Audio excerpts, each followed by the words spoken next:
Kia ora te whānau, ihu karaiti ko and tradapodea ho. Today we're looking at the Gospel for Sunday the 23rd of November 2025. It's Luke 23, verses 33 through to 43. It's the final offering for this current lectionary cycle. And we pick up the narrative of Luke 23. When they came to the place that is called the Skull, they crucified Jesus there with the criminals, one on his right and one on his left.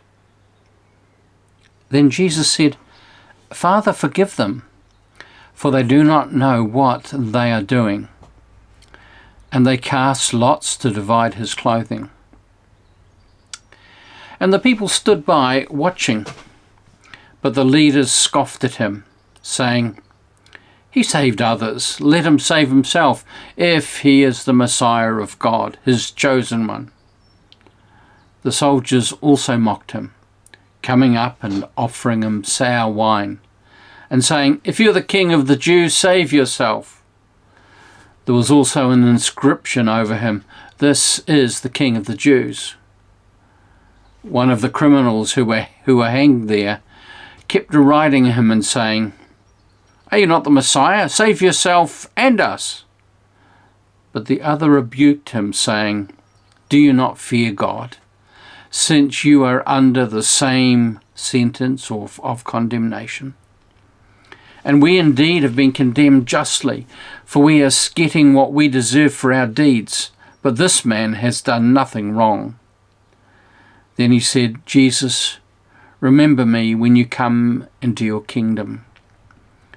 And Jesus replied, "Truly I tell you, today you will be with me in paradise." This is a picture of the banality of evil. Banal in its etymology simply means the ordinary, commonplace everydayness of it. And here we see it writ large. And in contrast we see Jesus, "Father, forgive them, for they do not know what they are doing." Now it may be that we imagine, and it is probably true, that Jesus says this in response to their inability to see who it was that they're crucifying, their lack of awareness of his significance as the Son of God. And yet, I suspect it's more than that for Jesus. Because I think what he's pointing to is that they're not recognizing what they are doing to their own souls. Here they are, as these men are up there hanging there dying, and what are they doing? They're throwing dice. They're casting lots for the clothing, seeing who gets the best deal from the suffering of these people, these men who are hanging, dying from these crosses. And so there's a sense in Jesus of recognizing that in the middle of the face of this awfulness, these people have cut themselves off so completely that they're not really even seeing it. There's significant cost to their own humanity as they damage their own souls in the middle of this. Those who are passing by, the religious leaders, each one the first of the criminals on the cross, each one motivated by either disappointment or relief. Disappointment that Jesus wasn't able to help, or relief that he wasn't able to do what they feared he might. And each of them as a result, because of their own self-interest, where me reigns supreme, loses something of their own God-givenness. Except for that second criminal who accepts responsibility. We're getting punished for what we deserve. And in the middle of it, just hopes for mercy. Lord, remember me when you come into your kingdom. It's a plea for mercy. It's an acceptance of responsibility. It's a hope that even he can be restored. And then we have Jesus. And I describe with Jesus the banality of grace. Think about that for a moment. How Jesus responds is out of his own ordinariness, out of his own everyday. His consistent totally with who he is. And even in his darkest moments, he doesn't change.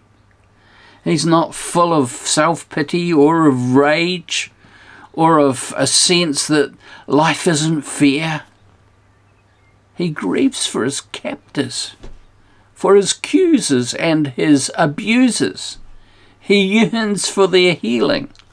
In his darkest, worst moments, his thought, his concern is for the others, even those who are putting them there, and what they are doing to themselves. The passage opens with Jesus' cry for forgiveness for those who are busy diminishing their own humanity.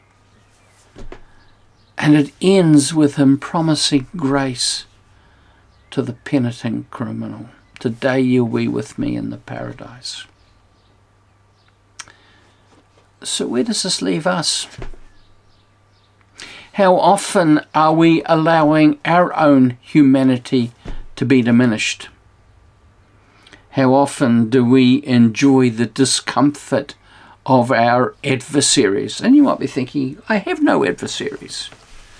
And yet I notice that most of us, and this is me included, get very passionate about politics today. We live in this highly charged and polarized time. And we enjoy the discomfort of those that we strongly, almost violently disagree with. And we enjoy it because clearly they're wrong and they deserve what's coming their way. We not only wish to prevent them from succeeding in their evil ways, we wish them ill.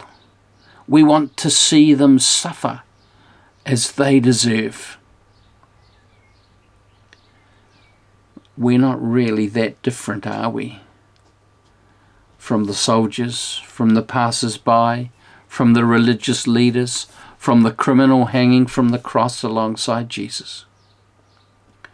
And in his darkest moment, Jesus is praying over us, not because we're right or wrong, but because we're doing injury to our own humanity, our own God-givenness. We become the soldiers casting lots for the spoils, oblivious to what we're ignoring and the damage we're doing to our own souls, the hardening of our own hearts in the face of the awfulness of it all. We become the religious leaders, relieved that Jesus is getting his comeuppance and is no longer a threat to our security, irrespective of the damage done to our own souls, the hardening of our hearts, and comforting us because ultimately nothing is going to change and we're secure. We become the criminal and the passers-by, spewing out invective, grieve that Jesus has failed to help us, letting us down in our moment of need, or so we consider, our hearts hardened to his suffering and pain. For all of us, our humanity is diminished. We are lessened. We are made smaller. And then there is Jesus. Consistent in his yearning for those who are abusing him, wanting only their healing, their wholeness, and extending it to the criminal who gets it. This is our story. The banality of our evil. The banality of Jesus' goodness. Consistent from start to finish.